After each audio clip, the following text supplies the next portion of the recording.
استخبروا بتصو أبونا أو نمرها كريستوس وأن نسرح مكايدي ناي منبر السلامة لعلوي بيتكنت أرثوذكس توهدو بيتكشان تجراي ليك باباس هاجر سبكت زوا مبرق تجراين استخبروا بتصو أبونا أو نارجاوي وأن نصحفي ناي منبر السلامة لعلوي بيتكنت أرثوذكس توهدو بيتكشان تجراين ليك باباس هاجر سبكت كندان استخبروا بتصو أو ناتنايل أول منبر السلامة لعلوي بيتكنت أرثوذكس توهدو بيتكشان تجراين ليك باباس هاجر سبكت زوا معراون استخبروا أيته عالم برهان هاريفيو حلافي بيرو حرشان هفت تفترون استخبروا دكتور أبراهام حجوس وانا محداري زوا مبرق تجراي استخبروا مجاوي حديث برها وانا أسرح مكيدي هاجر سبكت زوا مبرق تجراي لكاونتي بيت كريستيان بمعاركم استخبروا أيته مزجو جرماي وانا محداري وردا عصبي استخبروا أيته بريهو صقاي كنتيبا كتما عصبي داسلاسي استخبركم العلوة مرة حسراوي تجراي جنرال ماشو جنرال شريفو جنرال زنبه جنرال ود برهانه تقدلاي تخلاي تصفاي دران كالوتن استخبركم دياسبورا تجراي هربنياتاتن سدراسواتن استخبركم عوالاتن مرارحان محبر ملمعان معقابن توفيتاتن كبرتاتن عصبون بورتا استخبركم نبرتي عصبي داسلاسين وردا عصبن استخبركم تولتن فتوتن عصبي استخبركم توكلتي استفلالي خوابيتات تجراي استخبركمن استخبركنن فلما بعال لدت كل تشحن 10 عامة مرت نسلام نحدنتن تسفان تجراي بزول مريح قال أبز خبر زلو هايمانتاوي كبر بعال كبر حقن كب كربان أبتي تاريخ زحرايا عقاويت مستر قدلي حبيت جانو ونانيت صحابيت تفتراوي قص مريت سرت بركت زولو مستراوي سلطانه ማእኸል ጥንታዊ ንግዲ መርኮ ጥንታዊ ሓድግታት ዝኾነት ጥንታዊት ከተማ አጽቢ እንዳስላሴ እንኳ አራኸበና እንኳ በሰላም መጻኹም ክብል ፎቲ ትግራይ በሐፈሻ አጽቢ ደራ ወንበርታ ከዓብቀታ ህያው ምስክር በፈተና ዝተስሓለ እምነት በተደራረብቲ ወጻዓታት ዘይተሰኮነ ወነ መዋዕላት ዝተሳገረ መንነት ዝነገስሉ ብሕብረትን بلكسون زفلت هزبي زنبر الله عديا استخبركم استخبركنن دحر كينات انتت اب تግራይ ህይወት ከቢድ ዝገበሮ እቲ ቀንዲ ሓላፍነት ኩናት ዘጥፈው ቆሳዊ ሃፍቲ ምምላስ ጥራሕ ዘይኮነስ ዝተሐሰየ ሞራል ማሕበረሰብ ዝቆሰለ ሕሊና መሊኡ ዘይተሐከመ ጀግና ተጋዳላይ ንብዓተን ዘይደረቀ ግዳያት ኩናት አዴታት ደቀነስትዮ ከምቲ ኣብ ሕጻጽን ካልኦት 146 ማእኸል ማዕቀውን ዝረአ ዘሎ ብጥሜትን ስእነት ሕክምናን ዝሃልቕ ዘሎ ንጹህ ወገን ዝተራኸሰ መንነትን እምነትን ኣብ ሓደቃ ዝወደቀ ስርዓት ዝተበላሸወ ምስሊ ዓዲ ዝደኸመ ማሕበራዊ ምትእስሳርን ምምላስ ብዝተፈለየ ዓቅልን ዓቅምን ዝሓትት እዩ ኣብ ከምዚ ዝበለ ከቢድ እዋን ግደ ባህላውን ሃይማኖታውን ክብረ በዓላት ኣዝዩ ልዕሊ ዝግመት እዩ መብዛሕትኦም ክብረ በዓላት نسلام نحدنت تسفان بروح مصا تግራይን ዳግም ሕወየት ዳግም ህንጸት ትግራይን ፍሉይ ትርጉም ዘለዎም ኣስተምህሮታት ክዋነታት ጸጋታትን ዝወነኑ እዮም እዚኣቶም ከዓ ህሉ ፈተናታት ትግራይ ተጋሩን በዲኻ ንምውጻእ ናብ ዕድል ንምቕያርን ባህሊ ዓርሰ ምርኮሳን ዓርሰ ምትሕጋዝን ብምብራኽ ዓድና ካብ ተመጽዋትነት ንምድሓን ንውሽጣዊ ጸገማት በዓላዊ መፍትሒ ንምንዳይ قداماوي تسعنتات زتصاور انقدعن مفتار زي تكامينا ناتواصو مصياميوم حزون يواصلو زخبركمن زخبركنن كبر بعال للدت كاو صلمات نابرهان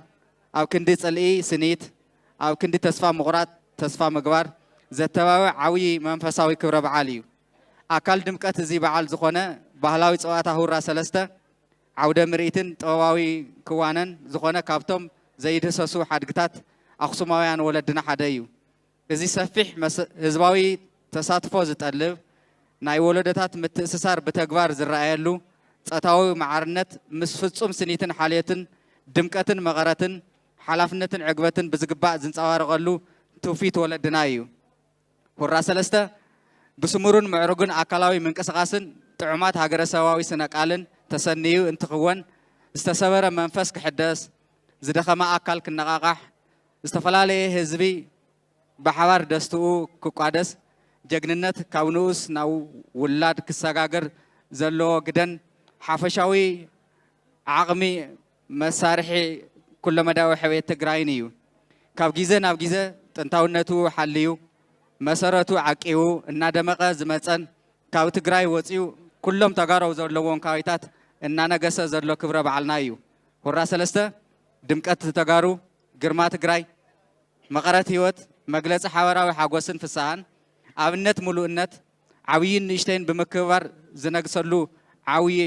በዓል እዩ ኣብ ሁራ ሰለስተ በይንኻ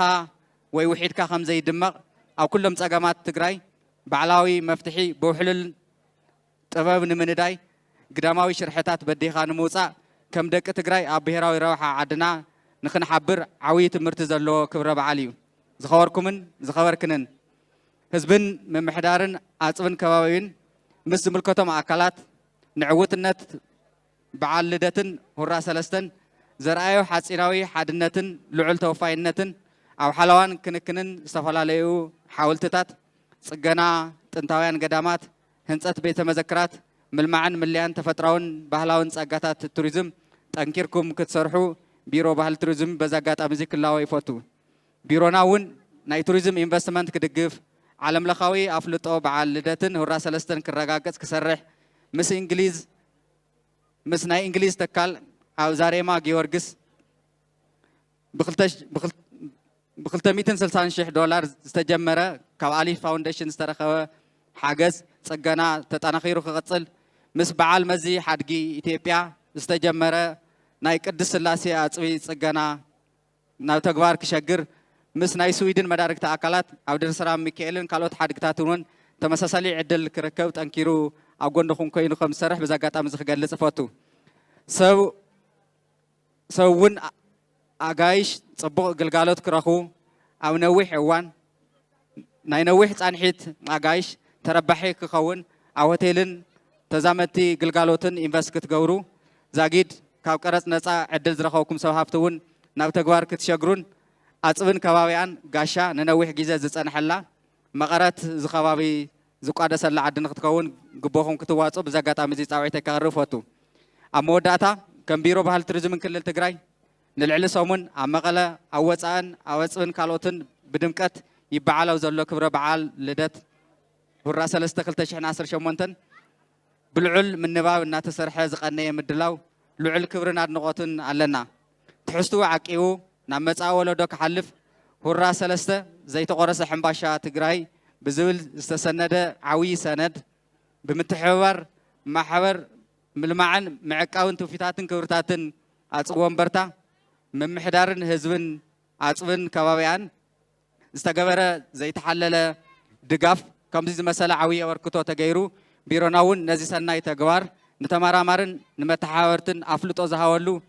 ዓብይ ተበግሶ እዩ እዚ ተበግሶ እውን ኣብ ካልኦት ከባቢታት ትግራይ ክሰፍሕ እንደልዮ ሰናይ ተግባር እዩ ሓድነት ተጋሩ ንምምራሕ